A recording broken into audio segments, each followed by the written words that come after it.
Most large companies have long been aware that good training is the key to getting the best out of employees, and they often invest heavily in professional development. This can include everything from English or computer courses to management skills and team-building activities. Today, standards of excellence at home must be the same overseas. Many business strategies from the English-speaking world, such as regular appraisals or high-impact presentations, have been adopted along with the language. However, when human resources departments develop courses for company employees, they should remember that some activities might not be acceptable across cultures. The main concept of most training programs, particularly those aimed at management, is that people work better when they feel understood and appreciated.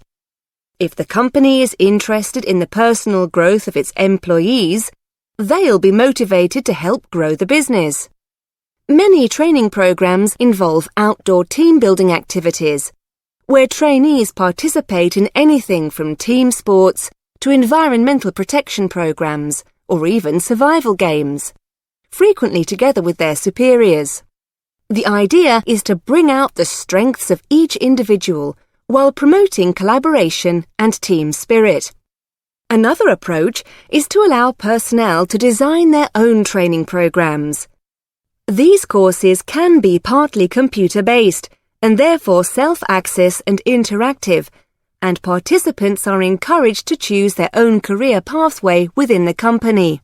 If you have the right characteristics to work in sales, you can choose courses to orient yourself in that direction. If you're a marketing type, you can, with the right preparation, move up in that department. The theory is that if you're doing what you're good at, you will enjoy far greater job satisfaction and will therefore work better and harder. What works well in most Western countries, however, may not always work across cultures. Even in some Western European countries, such as France, the idea of an employee planning his or her future within the company could prove unacceptable. France has an extremely hierarchical business culture, and the attitude towards managers is quite formal. It's hard to imagine a young French manager tackling a company boss in a game of rugby. Not only that, but France has one of the highest levels of uncertainty avoidance in Europe. French people generally try to avoid uncertainty, and so rules and regulations make them feel more secure. They prefer to be told what to do by an expert, their boss for example. Countries like Russia and China are currently perceived to be attractive places to do business. If we consider that both these countries have even more hierarchical cultures than France, it is highly unlikely that self-managed training programs will be easy to introduce. China has a highly collectivist culture, where people belong to in-groups that take care of them in exchange for loyalty.